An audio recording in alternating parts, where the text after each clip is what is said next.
The average American will earn over $2 million in their lifetime and still retire with almost nothing. That single fact should stop you cold. If you're ready to find out exactly which mental and financial traps are draining your wealth before you even notice, hit that subscribe button right now, drop a like, and tell me in the comments, which of these traps do you think is hitting you hardest? Let's get into it. Here is the brutal truth that no one in school ever taught you. The difference between someone who builds lasting wealth and someone who stays broke is rarely income. It is almost never intelligence. The real gap is a set of invisible money traps, deeply ingrained patterns of thinking and behavior that the wealthy have learned to identify and escape, while most people keep falling into them over and over again without even realizing it. Today we are going to name those traps one by one, explain exactly why they work against you, and show you how people who consistently build wealth think differently. Trap number 1 is lifestyle inflation, and it is the silent killer of financial progress. Here is how it plays out for the vast majority of Americans.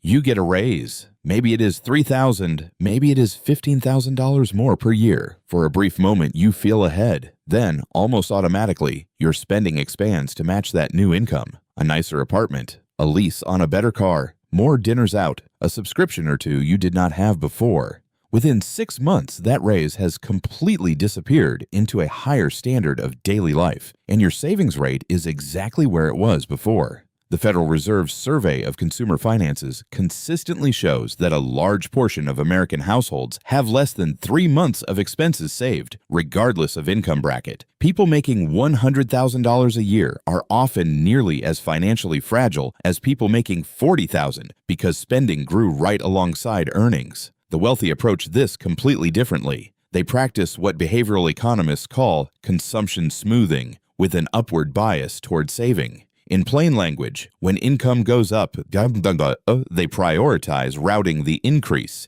into investments or savings vehicles first, before lifestyle has a chance to absorb it. They automate that behavior so it requires zero willpower. A common framework among high net worth individuals is to direct at least 50% of any income increase into wealth-building assets before adjusting any lifestyle spending. The lifestyle upgrade, if it comes at all, is paid for by investment returns, not by the new income itself. That single discipline, applied consistently over a decade or two, creates a compounding gap between them and everyone else that becomes nearly impossible to close. Trap number 2 is confusing looking wealthy with being wealthy. This one is socially reinforced at every level of American culture. The luxury car, the designer wardrobe, the Instagram-worthy vacation.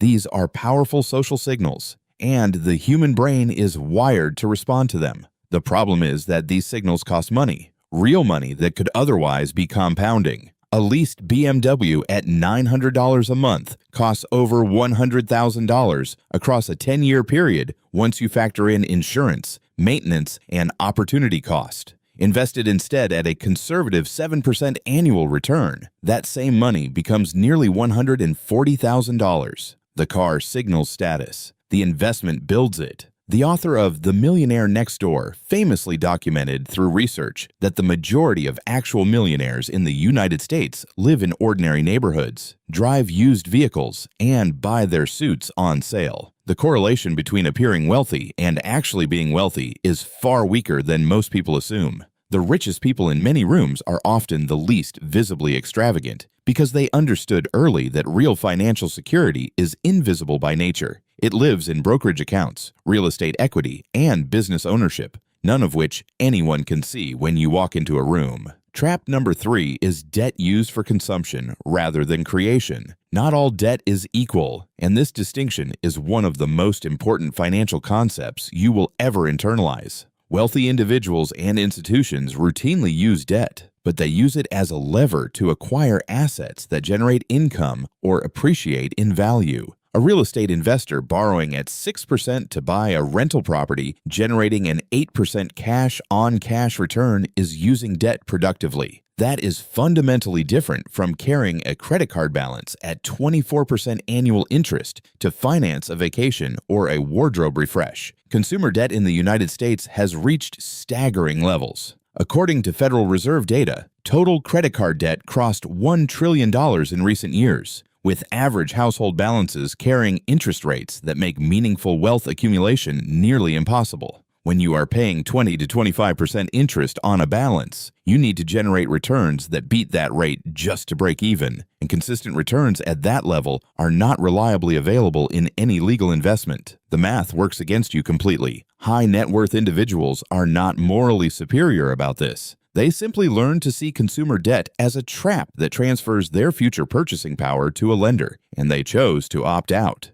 And speaking of choosing differently, if this content is shifting how you see money, make sure you are subscribed so you never miss a video. We put out this kind of deep financial thinking regularly, and your future self will thank you. Trap number 4 is financial paralysis from complexity. This one operates in a surprising way. Many people who genuinely want to improve their finances get stuck because the subject feels overwhelming. There are thousands of investment options, conflicting advice from every direction, tax strategies that seem impossibly complicated, and a general sense that if you do not do it perfectly, you should not do it at all. The result is inaction, and inaction has a cost that is very real even though it is invisible. Consider someone who delays starting their retirement contributions by just 5 years, from age 25 to 30. If they invest $500 per month at a 7% average annual return, starting at 25, they accumulate approximately $1.2 million by age 65. Starting at 30, that number drops to around $850,000. The 5-year delay cost them roughly $350,000,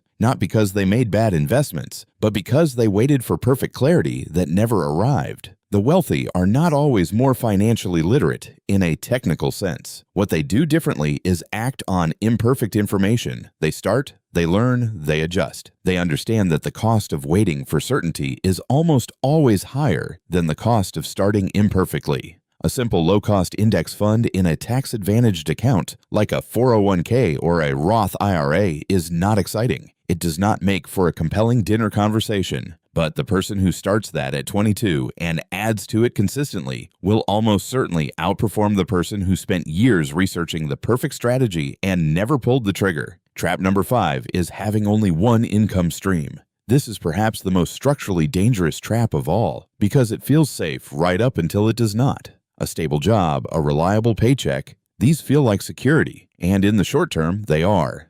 But a single income source means your entire financial life depends on one relationship, one employer, one industry, one economic environment remaining favorable. When any one of those things changes, and eventually they all do, the person with no backup income stream faces a crisis. The person with multiple streams faces an inconvenience. IRS data consistently shows that the wealthiest Americans generate income from several different sources simultaneously: wages or business income, dividends, rental income, capital gains, interest. The diversity itself is a form of financial defense. Building a second income stream does not have to mean launching a startup or becoming a landlord overnight. It might mean consistently investing so that dividends eventually represent real money. It might mean developing a marketable skill that generates freelance income on the side. It might mean acquiring a small rental property when the time is right. The point is not the specific vehicle. The point is the mindset that one income source is a vulnerability, not a success, and that wealthy people move deliberately to reduce that vulnerability over time. Trap number 6 is the most insidious of all: prioritizing short-term comfort over long-term optionality. Human beings are wired by evolution to prioritize the immediate. A dollar today feels more valuable than a dollar in 10 years, even when the math says otherwise. Behavioral economists call this hyperbolic discounting, and it shapes financial decisions in ways most people never consciously recognize. It is why the retirement account contribution feels less urgent than the weekend trip. It is why the emergency fund sits at zero while the entertainment budget grows. It is why people refinance their home to fund consumption rather than to reduce their cost of capital. Wealthy individuals are not immune to this bias. They experience the same pull toward immediate gratification. What is different is that they have built systems and frameworks that override the impulse. They have automated savings before they can spend. They have made long-term financial goals concrete and visible. An actual number with an actual date, not a vague aspiration. They have surrounded themselves with peers and advisors who reinforce long-term thinking, and they have internalized through education or experience that the freedom they are actually seeking, the freedom to work by choice, travel when they want, not live in financial anxiety, is only available on the other side of disciplined, delayed gratification. The comfort of today is the trap. The discomfort of investing, saving, and building is the path to the comfort they actually want. Let me leave you with one thought that ties all 6 of these together. Each of these traps shares a common thread. They all prioritize how things feel in the present over what they produce in the future. Lifestyle inflation feels like reward. Status purchases feel like success. Consumer debt feels like access. Inaction feels like prudence. One income stream feels like stability. Short-term comfort feels like happiness. The wealthy have not found a way to make building wealth feel easy. They have simply developed the clarity to see past what a choice feels like in the moment to what it actually produces over time. That clarity is a skill, and like any skill, it can be learned. Thank you so much for watching all the way through. That tells me you are serious about this, and I genuinely respect that. If this video gave you at least one thing to think differently about, please hit subscribe and leave a comment below telling me which of these 6 traps has been the hardest one for you to escape. Your answer helps me create the content that actually matters to you, and it might help someone else in this community who is fighting the exact same battle. I will see you in the next one.